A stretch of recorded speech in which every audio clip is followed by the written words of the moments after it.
Yeah, I think everyone is back, so we can Yeah. continue over here, Coach. Yep. Yep. Yeah, coach. So this is regarding the nutrition. I mean, I'll tell you what I typically do before an ITT event. So as we discussed before, these are all early morning events. So I have a carb-filled dinner the previous night, probably by 8 p.m. or so. Sleep, wake up in the morning, and have probably a handful of dry fruits and probably a banana, and leave to the venue, the ITT venue, and then do the warm up. And just before the event begins, have a gel. I mean, that's about what we do. And the maximum length of ITTs here is 40, but typically most of the events are between 25 to 30 kilometers. I guess this should suffice without need for a mid-ride nutrition, right, coach? Because it's not going to be more than 1 hour. Correct. So we don't have to be super super cautious about completely fueling the stores, right? And starting with complete full stores. But however, as you said, doing the dinner with carb-rich food, that's definitely good. And if you would do like a workout before that, where you implement just those few, maybe the VO2s, right? The shorter VO2s, right? Again, we let the body operate at a higher intensity still than what you probably thought before. Means we're gonna suck out the energy there as well. And again, it wants to have it back. So the nutrition is working much better if you did work before, if you worked before, right, and you emptied the stores before. So that would be even better. Have the workout, then do the dinner with the carbs, then sleep. Yeah. What I wouldn't do though is those the banana and the dry fruit, because fructose tends to increase the insulin level quite high. So I would rather have like a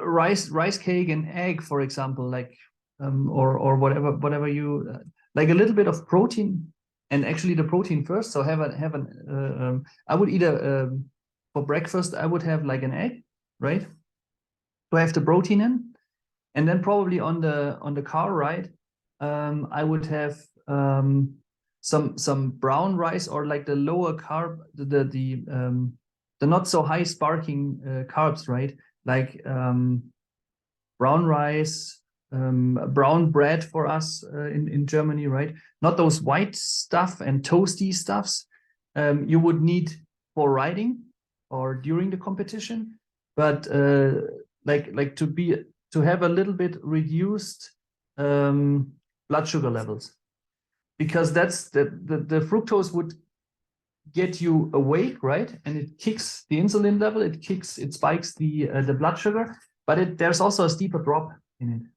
And I've used the Super Sapien sensor now for quite a while, and I tell you, it really works with the nutrition timing. So having protein and getting, you can even have a protein shake actually in the morning hours.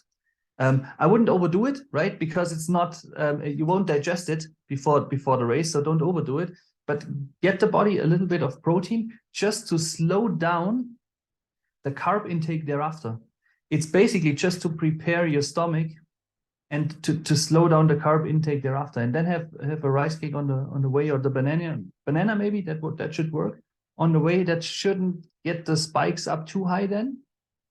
And then, as you said, you have the gel, and always carry a gel, by the way, no matter what you do, even if you ride for half an hour. I've bonged and it's horrible. Always carry something with you. Yeah, because if you sit on the side of the road and you still have nothing to eat, and you know why you sit there, it's horrible. Yeah. Always have something with you, and that'll do the trick. Yeah. So the protein shake would ideally have to be consumed at least a couple of hours before the event, right? No, in this case, I would just have like a small shot, right? Yeah, not a small shot, but a really small glass, not like the high protein shot, probably after workout. Yeah, half of it maybe. I mean, just one half of the scoop. instead of Yeah. shake, just For tap. example. Yeah. It's basically just to slow down the gut extracting the carbs out of into the bloodstream, and that's since the rate is reduced, then blood sugar comes in, but comes much slower, and also the decline is much slower. So you can actually get it up nicely again, and you don't have to push it up. That's the Coke thing, right? Drinking Coke is like pushing it up, and then you're fatiguing again, and pushing it up again. Not to get in those spiky kind of things, but to level it out and make a nice wave out of it, basically. That's the whole idea. Yeah. Understood, Coach. Thank you. Mm-hmm. All right. Anything else? Any other questions, guys? Okay, so Coach, I just wanted to talk a little bit about the upcoming next few months, right? So a couple of the folks are actually going to be traveling, and we have new folks who are ready to sign up for the group training as well.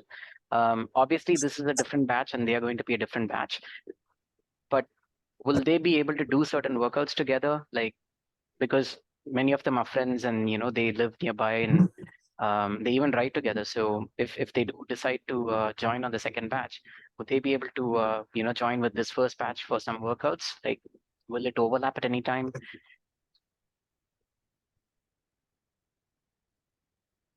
It should work, but probably it's gonna take like Take a few 6 to 8 yeah, weeks. Okay. It's gonna take a few weeks, basically, because now, as I said, I mean, you guys now in the group are able to tolerate those higher intensities and the high stress, right? And that's now a good thing, right? Now you can compare the chronic stress to the acute stress, which is basically just, hey, since you are that fit, just saying, since you are that fit, you just can carry more of that load. Yeah, and I want to get those guys in quickly, and yeah, but in the beginning, it's going to be definitely different workouts, right? Workouts, yeah. Yeah, Because they which start from the which scratch. sometimes shouldn't preclude the writing together. It's just that you actually some of the guys will jump out of the group, right? But since the other group initially, I can tell you that they need probably a lot of tempo riding as well, right? They will catch up in the recoveries, so it might still work, but you need to try it. I mean, it's tough in your setup, right? It's the mainly this one road into the wind, with the wind, tailwind, or so that's kind of a tougher setup. I mean, on the climbs here in our area, we would catch up all there, right? But yeah, it's tougher in your case. So I am trying to build different routes so folks can explore a little bit more. It is kind of monotonous doing the same ECR and OMR. Yeah. So we've been hitting there's a small hill over here, so it's more like a VO2 max, like a max 4 to 8 minute effort. So people are going there and doing reps over there. So that's an option. And then we have another rolling terrain on the outer ring road. So that's a place again where we could go and do some training. It's a little bit open, so slightly different in terms of the terrain and the winds. So, but I know what you're saying. Yeah, ECR is it's just flat and winds on one direction. So. Yeah. But yeah, after 8 to 10 weeks probably. Let's give them 8. That's fair. Because a lot of people are taking notice of the guys over here, the speeds that these folks are doing now, and they're like, what the hell is happening?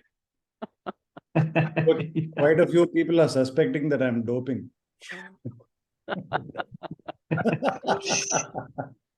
Nobody needs to know.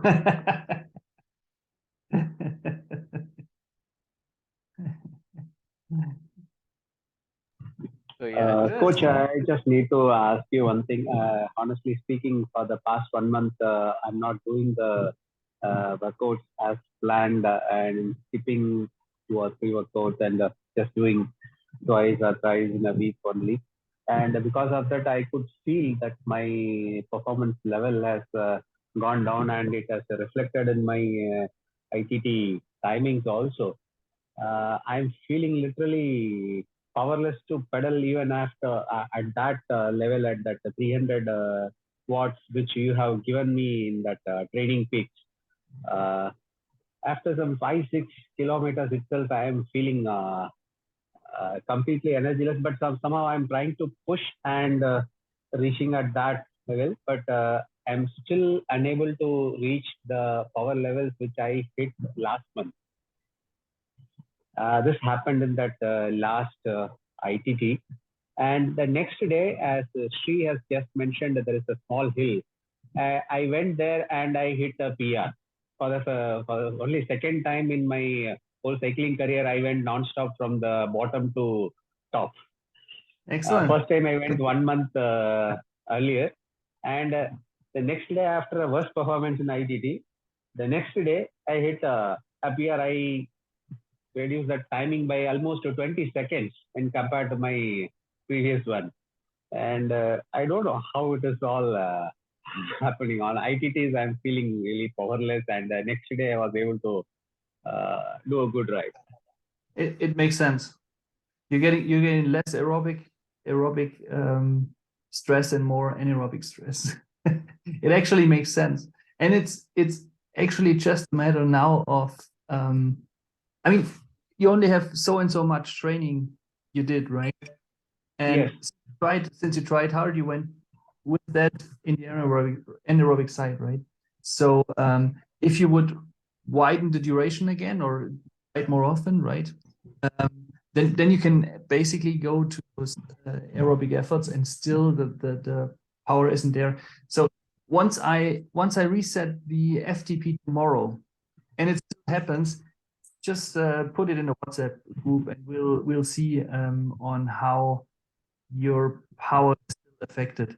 But just one advice: if you have a day, and maybe if it's rest day, right? If you didn't do the previous workout, just head out and do endurance. And then every once in a while, try those hard efforts, and so that keeps your anaerobic capacity good. And once you're able to ride again and longer, and you can spare that time, then power will come up again. Yeah, also on the TT, on the threshold side. Okay, coach. Because ever since that power numbers was increased, I'm trying to hit that power, and in that process, I'm trying to grind, and my cadence has gone down actually. I used to do 85 plus to 90. I used to hit easily. Now it has come down to 80. Now all my average cadence has come down. Most of the time, I'm riding at 80.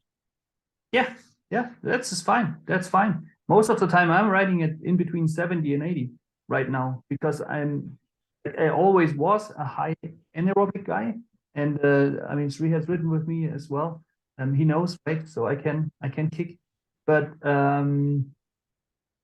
if my training time is less, I'm obviously also the aerobic capacity, and I'm also losing a bit of a threshold. But it's all coming back, I know, because now the weather is also getting better. Now I head out to do 3-4 hour rides, right? And it's all kind of coming back. You just have it in a wrong place now for those ITTs. Yeah, so it's no worries, and no worries about the cadence. Yeah. Okay. Thank you, coach. Yeah, all good. Coach, one Cool. question I wanted to ask. This is regarding consuming food, right? So you were just talking about now the focus should be more about consuming food. So obviously, as the power is increasing, so let's say Vikram says he's got a new FTP, right? So obviously, with the increased power, he's also burning more calories, more kilojoules. So his consumption should also match up to that, correct? How does he calculate for that, coach?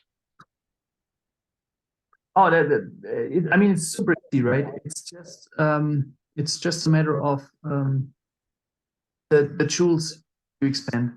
So it actually, the power meter actually tells you. So what I have open as a data field is the kilojoule window, right? Because Garmin is giving you calories. Yeah. Having a power meter, why not use all of the benefits of having a power meter? And what the power meter basically does is just physically measuring your output, right? So the energy you spend over a certain duration, being it an hour, a few minutes, being it seconds, right? And being it seconds, it's called joules. Joules and kilocalories are related together, right? In a way, like it's 4 times the amount of, but since we only are able to get the energy we produce in our body, we are only able to get 25% of that energy out on the tire and give it to the road. So it's only 1/4 of the energy the body needs to do, which is on the ground in the end, right? And since one thing is 1/4 and the other thing is 4 times that, it's basically almost the same thing, right? So if you look at the kilojoule numbers, or if you look at the joules you did expand at the end of the ride, you can put the joules away, put kilocalories in it, and you consume at least that amount which you see on the data field at the end of your ride. So if it says 1,200 kilojoules, that's basically it. 1,200. I would always go like 10% higher even. So now you need to 1,300 to 1,400 calories of food. And it's an easy calculation. If you do 200 watts for 1 hour, 720 is the answer. You just spend 720 calories, right? So that's what I did. I just did a workout, right? I was riding hard the last few days. So I just spun 1.5 hours, 200 watts. So I immediately know, okay, now I need to eat 1,100, 1,200 kilocalories of food, because 200 watts for an hour is 720 kilocalories. Yeah, easy. And as I said, the Garmin will tell you. Now it really depends on how much of carbs you need now, obviously. So in order to, now we have a plate, right, which we know, okay, 1,200 calories should be the plate's all overall energy, right? And the higher intense you ride, the more of the carbs you need on that plate. The lower intensity the ride was, the more of the protein and fat I would get on the plate instead of carbs, right? Because that's exactly what you left on the road. If you had a ride, let's say you did 3 hours at zone 2, there's a lot of fat involved, fat burning involved in that as well, right? And so I would also eat a little bit of fat, yeah, nuts and good oils and like your diet has. I mean, it's super the Indian diet. So that's perfectly fine. And then the protein and less of the carbs. If it's a 3-hour ride of racing, right? Crazy sprints, crazy mountains, crazy rolling terrain, and then in the end the sprint and following the group and what have you. Yeah, massive amount of carbs, also some protein, and yeah, fat is important too. But yeah, in the mix, it's definitely a little bit less. The carbs are over pronounced in these kind of races, basically. Yeah. Yeah. Coach, I think there's a question on the chat. Any tip on how to pace the ride during ITT based on power numbers? Yeah, it's basically go 5 minutes just below your threshold, and then hit threshold and bite. I mean, I'll provide you the duration of your threshold as well. But after 2 or 3 weeks, there might be no threshold change in kind of wattage, but there should be actually a longer duration for your threshold. So you might be able to push 1, 2, 3, 4, 5 minutes longer. Yeah. And with those ITTs, I would try that. Hit thresholds, don't go above, because we know it's gonna expand way too much of the energy, right? And you're gonna grab onto the anaerobic energy at that point. Just ride slowly to threshold and keep it there. Yeah. I think that's a very important tip, Coach, because if you see the data file for a lot of people, they just start off too hot, right? They go straight into threshold or even above threshold, and then after 5 minutes it just starts declining. Instead, they should it's start usually correct. It's usually the 5-minute mark, because that's as much pain as you can suffer. and then you see everybody, and they don't do it cautiously. They drop the power, and after a few minutes it's good again, and they can ride up to their threshold. Some right, if they don't overdid it really bad.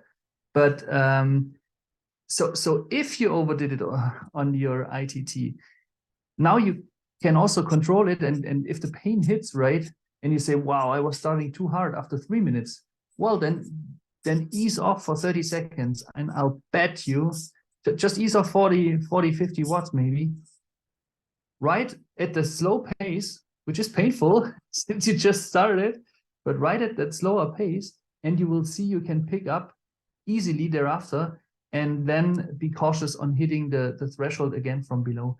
And it's not, I mean, threshold is not a line, it's like a band, right? So always come from below and really touch it, but don't go above it. It always ends the same. You suffering even more. So Coach, maybe you can talk a little bit about time to exhaustion as well. Like TTE, is that something that folks here have already? We haven't discussed about that, right? I don't think so. Okay. Not yet. I mean, I provided it, right? Yes. It's basically how long you're able to hold your threshold, or threshold pace. But what I see is you need to be able to hold tempo pace at least 2 or 3 hours. So and if you look at the pros, what they do, right? What they do in Mallorca, that's basically not on a day-to-day basis, on a day-to-day schedule, but like every second day they are able to do it, right? They are just able to keep on going at a high tempo. And it's just an adaptation skill. And that's what pushes up the TTE in the end, right? That's why most of the stage riders have TTEs around 15 minutes to an hour, right? So they are able to keep to stay at their threshold for basically an hour, right? It's not so required for mountain bikers, as I just mentioned before, right? Since it's all those hills and then recoveries again, it's a bit different, right, for those guys, because they'll shrink, and if they are set up correctly for their A event, again, if it all comes down at the A event, if they're set up correctly, they probably have a 30-35 minutes threshold ability, like most of the amateurs do as well, right? Because we just don't have the time to ride as long that we are able to keep up for. And for a pro, right, it's also fatiguing for them, but they need to eat a lot if they ride at their tempo pace, but they can do that even longer, right? So for training, they might do it 3 hours. They can keep it up 5 hours, right? No problem. All one steady pace, just racing around Mallorca. No sweat at all, right? And that's what you need, basically, because that reduces fatigue. With the amateurs, and what they also don't do, they don't increase heart rate by then, right? So flat and steady. That's the thing. So it's a lot of adaptation. So with the amateur rider, yeah, you'll see after 2 or 3 hours of tempo, you'll see that the heart rate comes up, right? Because now you're starting to get fatigued, right? But imagine now you need to do a stage event where day after day you sit 5 hours in the saddle, really performing at a super high level. Yeah, guess what? Where that comes from, right? It comes from those rides where they just are able to keep a certain intensity for super long time, no effect basically on their body as long as they keep getting food in. So TTEs around 35 minutes are really a good number for amateur riders still. The more more time though you train, the more you could go to 40 or 50 minutes as well. Yeah. And if you just want to do ITTs, that's obviously what we Need to shoot focus on. Yeah. Yeah, then we don't do a lot of anaerobic things, which also means we don't do a lot of, or we do the VO2 is also different, right? You can't just go overboard and do like super high 3-minute efforts, right? Because then the switches again in your body, the switches again going towards he wants with his head, he wants to have the power out now. And after a while, if you do that to the body, right, and you demand it from your body, it'll also give you the power, but to the extent of burning more energy than you would if you would expend it on the other side. And that's how it all relates, right?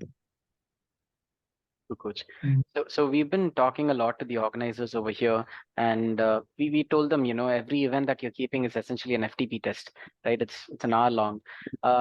So they have heard us out and they've started giving out like shorter events now. Like, the last week one was 16 kilometers, I believe. And then there's one more coming up in 2 weeks, which is 13 kilometers. So the shorter events are going to, help people ride more in, the threshold as well as the VO2 zones a little bit more, right? So they'll be able to push a little bit better. And that's going to eventually help them, lift the threshold as well. So yeah, I think it's exciting because in so many years of time trialing here in Chennai, this is the first time they are actually keeping shorter events, like a 10-mile event or anything even lesser than that. All the events were always 30 kilometers, 25, 40 kilometers. Like it's essentially an FTP test, right? So yeah, putting it in a mix is great. Putting in the mix is, I think, important because we don't have hill climb events over here, and a hill climb event will actually test your anaerobic, right? More into the VO2 zones. You're going to be pushing a lot more. It's going to be a shorter event, yeah, but at least you're testing a different aspect of your fitness. Here it's, because it's so flat and we have, a long stretch, we are just not able to push beyond that certain point. You might have also noticed a lot of athletes you've trained in the past over here, they've kind of, hit that point and then they're not able to go beyond that. Their numbers are like, because we just don't have the training, the race stimulus over here. Training stimulus is there, but the race stimulus should also be there, right? So correct, yeah. So but for instance, if you look at folks in Bangalore or Ooty, they're able to go beyond that. They're able to push to the next level. Because the terrain helps and the events are also tougher, they have tougher In the harder scene, events. Yeah. So anyhow, just wanted to talk a bit about that, Coach. Yeah, heading in the right direction, I think. Yeah. When are you going to be coming over to Chennai, Coach? I think everyone will be excited to meet you and ride with you. Oh yeah, sure. I'm back again, full up riding. So That's awesome. yeah, a little bit reduced before that. So in November when I came, I had like a decent fitness 50 CTL, but now I'm at least Nice. getting back there. I'm sure I'll have a chat with Coach Srinath and we'll plan some hill camp. Oh yeah, have a good time. anytime. Okay. All right, cool. Any other questions? Guys? Any questions for the coach? Okay. In that case, we'll catch up with you soon, Coach. Thank you. Yeah. Thanks a lot. Thanks, everyone. See you soon. Bye. Yep, bye. See you.